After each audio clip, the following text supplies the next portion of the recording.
Hey everyone, we're back with another episode of the Edge podcast for CHROs. We've got Aditya tonight. So another interesting, before we introduce who Aditya is and what his amazing story is around Kaapi. I would just want to quickly say that, hey, if you've been following us for this long, thanks a lot. This is our 10th episode, like I said, and we're very close to closing off season one as well. So Nisha and I again appreciate all the feedback that we've been getting so far. We're trying to action and squeeze in all of those things and trying to make this experience more coherent and better for all of you guys. So feel free to again reach out to me and Nisha as well. More than happy to hear feedback on our newsletters, threads, our posts, anything that you can think around the brand that you're trying to build. So Aditya, I'm going to quickly give our audience a quick introduction about you, and then I'd like to hear your story. Something that we just spoke before we started recording about this. So I think our audience would really love hearing that as well. Um, so Aditya has been lucky enough to be a part of fast-growing tech startups throughout his decade-long career. So he's been a product owner twice. He's been a CEO once before, and he's a founder again with Kaapi, which is basically a tool for Pulse surveys, icebreaker games, and stand-up meetings, etc. for startup leaders.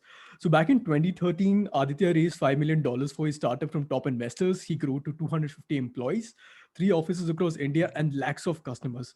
Unfortunately, he had to shut down the business within a year. So Aditya says that the biggest mistakes, when he retrospectively looks back at the entire, experience, was that we came around to one theme, which were people mistakes. And this is the reason why he built Kaapi. It's exactly what he needed as a startup leader back then as well. So Aditya, I'm going to quickly let you introduce yourself and tell us your story too. Hey, thanks for that. I am not sure if I can add much more to that. Uh, that's what I have been up to.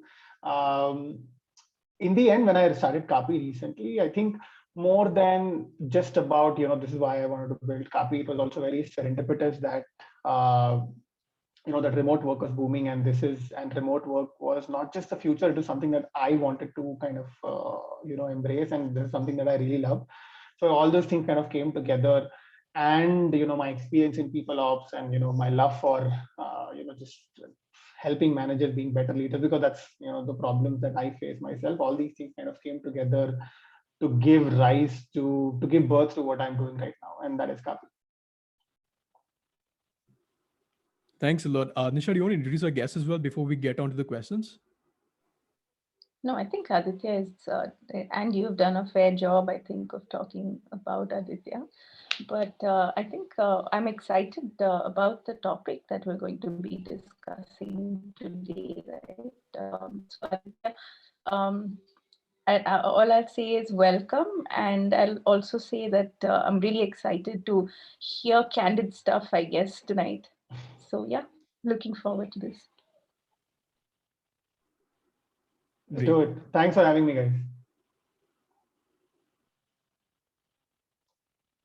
Right. So, Aditya, let's just get going, right? I think the first thing we wanted to hear from you is that we're currently kind of, in deep into the pandemic, into the second wave.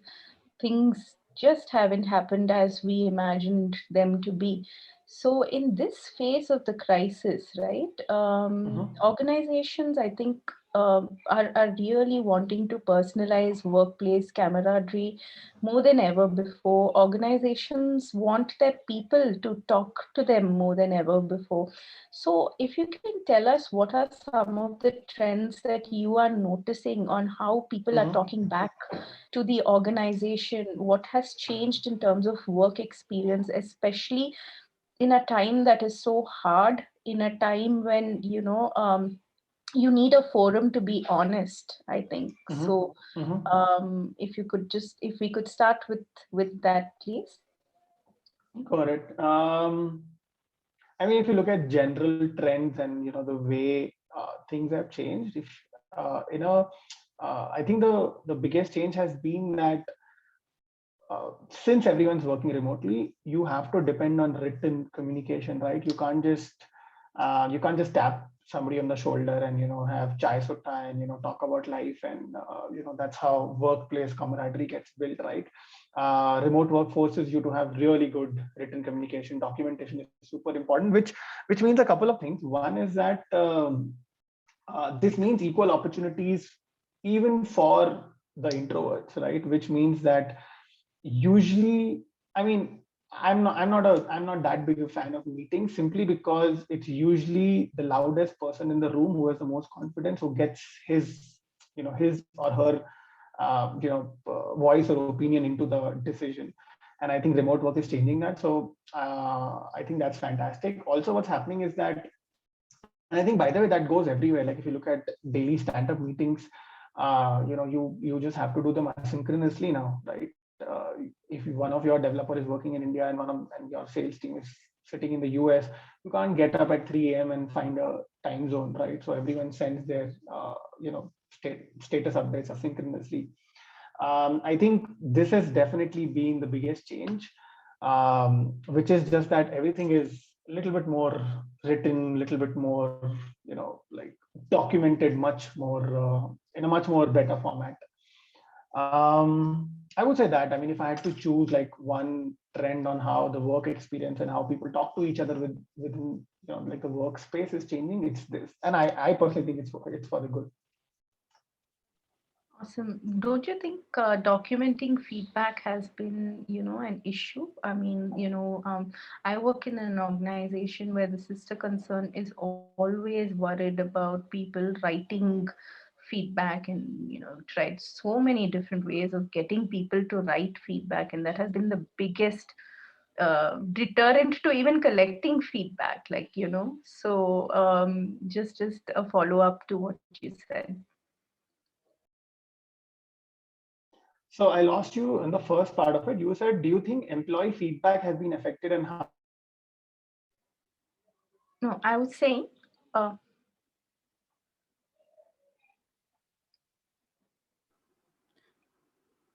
sorry, Aditya, I was saying that, Yeah. does the fact that employee feedback has to be written and documented, Mhm. does that deter the fact that people do not share feedback? Uh, Good question. I think, I actually personally, I don't have great data for this, because, of course, not enough time has gone by. But from what I can see is that giving written feedback actually means you have thought through it, right? Like, writing an email is not as reactionary and as shooting from the hips, versus writing a more detailed, let's say you're reviewing someone for their one-on-one feedback. Now you have to really think about it, right? You have to go back in, let's say, a quarter, and think about the work they have done, what could have they have done better, and you're just much more structured.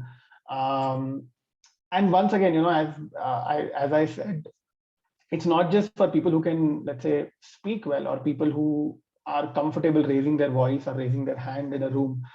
Even an introvert can do it. So I personally feel that, giving feedback in a written format, in an asynchronous written format, instead of giving it face to face,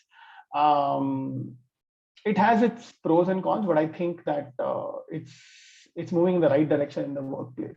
Of course, not everything should be done just on emails, and you never talk to each other. But there are a few things which needs zooming out and thinking and critical thinking.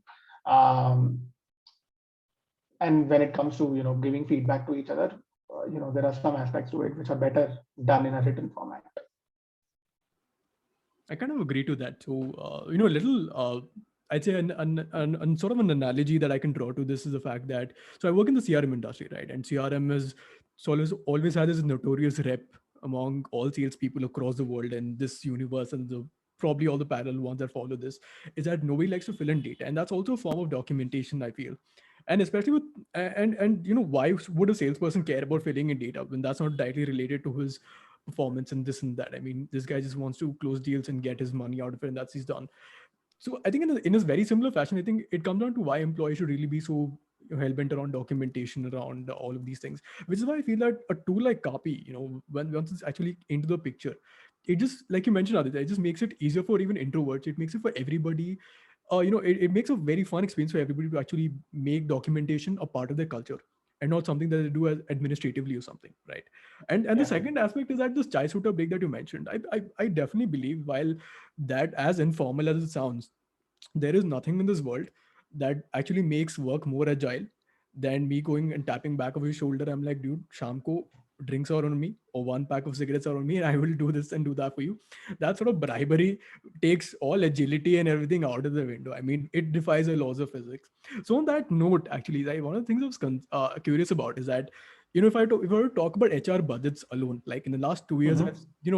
I've, from the data that I've read and from the stuff that I've just came through the internet, I've seen that there's a 10% bump in 2 years alone in the HR budget, right? So Mm-hmm. clearly this sort of indicates that, look, businesses now believe that this employee experience, right, is correlated to revenue outcomes as well. So what are your thoughts on Mm-hmm. this? Uh, I mean, I'm sure the data will keep trending up. Um, my thoughts on this are a little extreme. Like, I think possibly with the past 5-6 years, like I have always made a point that people in my team or people at least in the company that I can in some way influence a decision should not be called things like HR generalists or people operations managers. That's just stupid. I mean, we're not. These titles were built like even human resources, man, right? Like, I mean, we're not resources, man, we're human beings. Makes sense, And yeah. this is something I learned at my previous company, Belong. um, I mean, these things were built for the factories that were built by Mr. Ford, to build cars. um, and I think in this age, it's not even the future. Today, talent is the most important thing, right? And what has happened is that talent has way more options than companies have options to get the talent, right? Like, the shift has happened where I can go and work anywhere. I can, like, why should I work in, let's say, a dirty, crowded city, commute for 1 hour and, be paid 60,000 rupees for it when I can just get $3,000 per month, you know, while working for a US company remotely, right? While working from home. And I mean, it's not just about remote work, right? If you look at, let's say, if you are a good engineer, let's say in Bangalore today, you have the upper hand, right? Like, you can go and work anywhere, and the companies are vying after you. So that power has kind of shifted to the other side, which means that the budget that needs to be allocated towards employee experience, which used to be a cost center, is actually now a revenue center, right? Like, it directly correlates to less attrition, it directly correlates to more productivity, etc., etc. And I think that's why companies are spending more and more, because if they don't spend on it, some other company will just simply out budget them on giving people a great experience. And maybe the time has come for companies to not, like, just like companies care about customers, like, they should care about their employees, right? Like, employees are the customers of this product called an organization. I personally think, like, HR people should be called just like employee success managers, right? Like, it's, if we have that attitude, and if companies are using that, um, I think that will be great. And I think that's why these budgets, etc., everything is shifted, because people are realizing that it's important. I've heard of employee, or rather employee experience managers. Um, that's something I'm hearing Yeah, of. it should be a little bit more. Yeah, I mean, employee experience is too soft, right? Like, it should be related to you. You're not called a client. I mean, there are client relationship managers, but a salesperson is the one who gets. I mean, customer success manager is like a better word, right? You have one job. You have to make the customer successful. Very similarly, I mean, the HR person has one job. You have to make your employees successful. Makes a lot of sense. In fact, Sorry, I as I said, I was have extreme views on this. no. You, Aditya, you do not have extreme views on this You at like all. And people with extreme views, I think. yeah, I mean that's also there. I mean, our podcast is like meant to like sort of wake people up. It's like that cup of coffee in the morning that'll just wake you up, like on all levels. So I was actually reading That's this why you book. named Kaapi. Yeah. So I was actually reading this book yesterday. I think during this entire week actually. So there's a book called Bullshit Jobs, right? I think it's one of the most insightful books I've read until date, and I think the biggest argument that book sort of makes is that this is, like you mentioned, Aditya, like we're still sort of living in this industrial era, like back when the factory workers era, where there's to this manager feudalism. Basically, you should drive the entire organization and everything, and right now that is sort of the entire power is shifting back to the I wouldn't say grassroots people, but actually the employees, the people who build the system.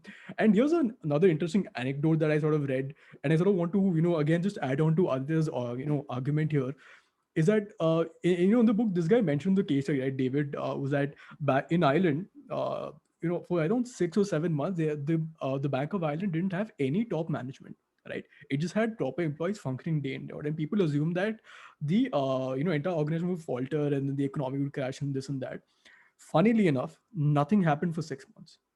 Checks were primarily just used as a currency for a bit, but that's just about it. Everything else was running fine. Similarly, in the case of New York as well, there's another case study right there. Or I wouldn't even take that case study. In fact, if you take a very general observation as well, right, C-suites positions right across organizations are usually empty for like a longer period. But in the moment that an engineer or a marketer or somebody his position is empty, the organization goes all out trying to fill that position so fast.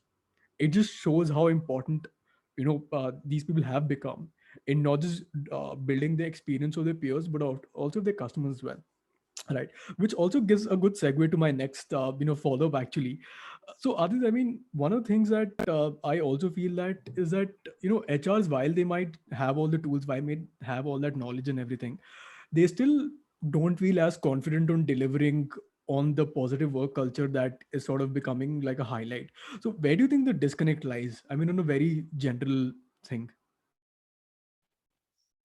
Um, I mean, I think, see, I don't blame them, right? Like as a leader, as a manager myself, it's like the problem I always face is that it's so hard to quantify what is a positive work culture, right? Like I know the industry has this standard of employee NPS. I personally don't like it. Just we'll ask everyone, on a scale of 1 to 10, how much would you recommend this company to your friends, and the rating that will come out, that will be your NPS. I think it kind of works okay if you have like 10,000 employees or 1 lakh people to make some sense of that statistical data, but that's not how people behave, right? Like as a CEO, I hate my job many days, right? Like there are days when I'm just down. So possibly a better question to ask is like, how are your energy level these days? So um, I mean, it's just really hard to quantify. How do I move the needle in the right direction? I think that's where the lack of confidence comes from. The second one is that I think many of these failures have a taboo in just our ecosystem. So if I am failing at, let's say, if one of my employees is having is just bad, is just feeling down, is the morale is down, I'm not going to post it on Twitter and ask people that, hey, what do I do, right? So it's just like hush hush, I'll maybe some call some people, do some Google, and if I do some Google, all kind of generic bakwas comes out, right? It's just not actionable. Like I don't know, like give me a playbook, like tell me like in steps what can I do to make this person successful. And I think that's where the disconnect lies. I'm not saying I have the answers, but I think that's where the disconnect lies. So Aditya, tell us a little bit more about Kaapi. We'd like to know, what has been the response for you? Who has adopted Kaapi? What has the story been like? What do you aim to do? I know we're asking you. Typically people would ask this question first, but we just wanted to set a little context before we ask this question. Sure. So at Kaapi, our mission statement is very simple. We want to help people build happy, high performing remote teams. It's just the two of us, me and my co-founder, which is by design. We want to keep a very simple, lean team. Um, we're moving towards a mission statement as of now in 3 simple ways. By the way, we serve managers and leaders. We do have some HR folks now, some people ops, and some employee engagement people. And it's still a journey to figure out if we should serve that persona, or if we should, if as of now we should just serve managers and leaders. We'll figure out. I mean, I don't know what the future holds. As of now, that's what we're doing. We do that in 3 ways. One is, what the industry call employee pulse service. The one simple twist we have on that is, of course, we integrate very beautifully with tools like Slack, and I mean, of course, email, etc. also works. And also, we just send them once a week one question. instead of like this huge surveys that the HR has to sit on everyone's head and say, yeah, please survey Bharvina. So we just send one simple question a week. And by the way, our questions are not anonymous. I know this will be a shock to most HR folks who might be listening to this podcast or this video. I don't like doing anonymous surveys. I think it's a bad culture to start from. People should put a face to what they're saying, and they should be comfortable doing that. Anyways, that's like a long topic. So that's one we do. We help managers get feedback from their team. The second thing we do is asynchronous stand-up meetings. So instead of everyone coming together and like for 1 hour, everyone just saying, this is what I'm working on, this is what I did yesterday, and this is where I need help. Everyone can, the bot will ask you, hey, these 3 questions, what are you working on? What help do you need? And you can tell these answers to the bot, and the bot will prepare a report and just send it to everyone, which is like a much more good use of people's time. And third, which is a new thing we did and surprisingly has turned out to be very, very very, very high demand, is icebreakers. So imagine, you are a team of, let's say, 20 people, and everyone gets a question in the morning: are you a coffee person or a tea person? Right? Or this 3 days later, everyone gets a question that which Avenger character are you? Or pineapple on pizza, yes or no? Right? These are silly, fun, serendipitous. Most importantly, serendipitous. Conversation starters that are almost like the water cooler chat, right? That's almost like, by the way, like the chai sutta thing I talked about, right? Because that's what we do when we're taking a break from work. We just talk about silly things, smile and get to know each other better. And that's what our icebreaker check-ins. That's what our icebreaker check-ins do. These are 3 things we do as of now, and they all kind of fall back to the mission of just helping people build happy, high-performing remote teams. We started very recently. As of now, we're doing around $1,000 MRR, which is like monthly recurring revenue. We are, we're a very simple SaaS company. Got it. Can you give us an example of the kind of clients or industry sectors that your clients are in, Aditya? And I'd love to know, right? For example, one case study, something that excited you in your Kaapi journey so far and made you feel like what you're doing really is a step in the right direction, right? With an example or a case study, if you can share with us. Yeah. The kind of people who currently use Kaapi, it's best suited for senior leaders, and we have customers right from, let's say, cred to senior managers in in large companies also, like Gojek. We work directly with a lot of CEOs, right, from CEO of let's say urban company to growers to who use us not for deploying us in the entire organization, but just for their own immediate team members. Right from, of course, really small tech startups that are just starting out and have like 7-8 team members.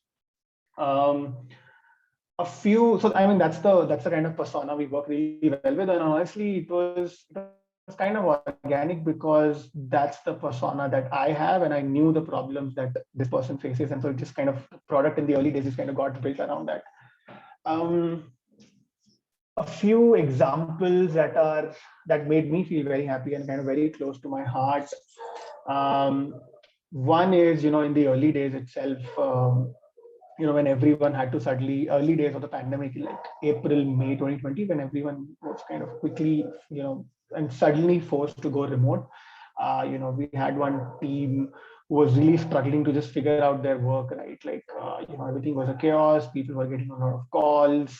It was very difficult to figure out what everyone's working on, and just a stand-up feature really helped people. So much so that they paid for Slack, because we were only on Slack at that time and not on web. They paid for Slack only so that they can start using Kaapi more. Right? Like, I mean, we made them fall in love with Slack, and I got emails from people in the team, like right from employees to the manager, that hey, like this shit is great, and just having that in the early days was, was a big boost. Makes a lot of sense, Aditya. So I just have another, something I was sort of curious about, right? Was that, I mean, I really want to like sort of deep dive in further to sort of understand how does a product like yours essentially create, this overlap between employee experience data and performance data, right? Something that will give, deliver real-time visibility both to business leaders and HRs as well. How do you, really bring about that? Yeah, I mean, I think it goes back to that written documentation culture, right? Like, I mean, I think everyone is very familiar with this scenario, right? It's the end of the year, and performance appraisals are happening, and the person and the HR is having a conversation, and the person says that, "Hey, I did great work. Why am I only getting 14%?" But I mean, like, who's going to go back in time and figure out what that work was? Tools like Kaapi kind of really help say that, hey, here's the proof, right? And this is the proof where this is how my energy levels were. This is the feedback I gave to my manager. It also brings in like the entire piece, right? Where, let's say, in January, the employee said that, hey, I'm struggling to figure out, let's say, my Python skills, right? And you have a proof and a trend. I mean, not proof like as in like a spying thing, but just like a general trend where you can see that both the parties work together to improve that person's Python skills. They gave each other they gave each other feedback. The person was able to improve whatever they were struggling at, right? What work were they doing, what project were they working on. So kind of all of these things between, which is like this relationship between the manager and the employee, and the employee within the team fits in together in one piece, like a single source of truth. These are not things that Kaapi does, like not all of these things Kaapi does really well today, but tools like Kaapi serve this one purpose really well, this one problem really well. They solve it. Got it.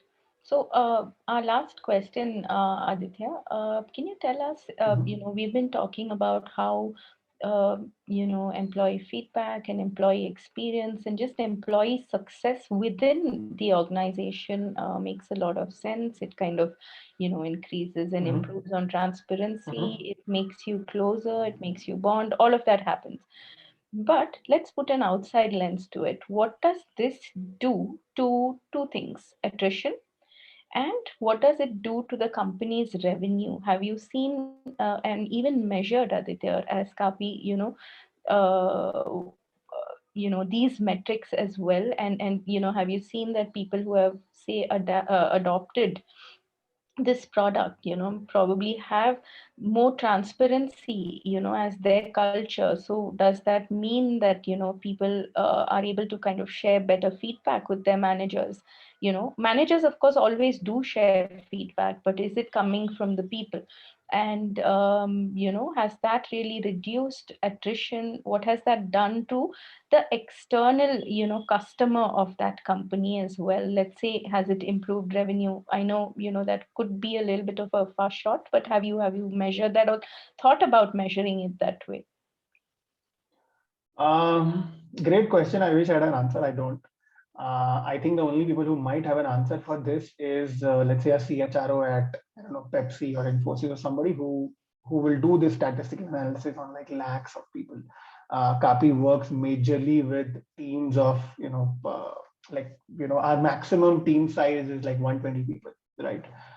So it's difficult to do that kind of analysis on this. What I do have is just anecdotal data, right? For example, uh, uh, for example, uh, you know, I mean, we've had cases where employees have reached out and said that, hey, this helped me present my, not my learnings, but my frustrations and my, what I wanted to tell the manager, it's in a much better way. So I mean, we have anecdotal data like this, but I don't know. I mean, I definitely don't have data on, how has it impacted revenue, how has it impacted attrition. But honestly, this is a no-brainer, right? Like, I mean, if you listen to your people and you act on the feedback they're giving you, things will improve. So I mean, at least that's the hypothesis that I'm building the company on. Got it, got it. No, definitely. I think in a world in the world that we're living in, if we're not transparent and open, right? I think we're losing out.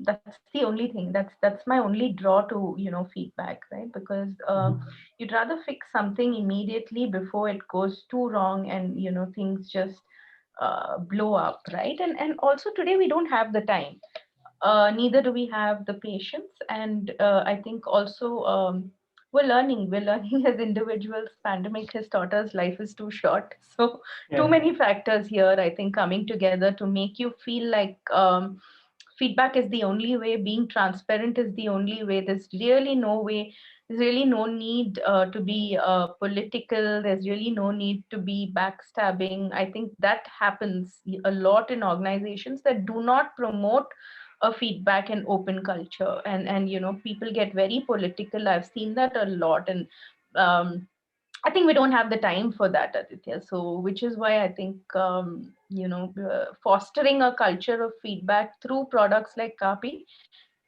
makes a lot of sense. Do you? I mean, I don't know. I'm sure you would agree, but what are your thoughts?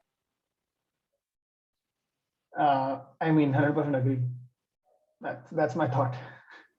Great. It's difficult to put into practice. Then the theory, the philosophy is great, but of course, human beings are weird, right? Like, I mean, it's saying this is great, but I don't know if I have lived up to it every time in my career. I'm sure I have, I'm sure I have screwed up many times, especially many of these values that I'm preaching right now. So, uh, yeah, I mean, yes, I mean, 100% agree. I don't know how to implement it in the perfect way possible, though. Right. I mean, everything's of course a learning journey, and I think given that a lot of people are more, getting accustomed to giving feedback and actually, ensuring a democratic process of succession planning or all of these things, I think slowly coming to surface that hey, this is more of a necessity and not as much as a luxury anymore. Because one of the old, I think in the back, I think a couple of years back, I don't know if people do it anymore. Glassdoor was like a single source of truth. Right now, given that how there are subcultures on Twitter, on subreddit, on LinkedIn, everywhere for like product managers, for marketers, for almost every aspect of the role, right?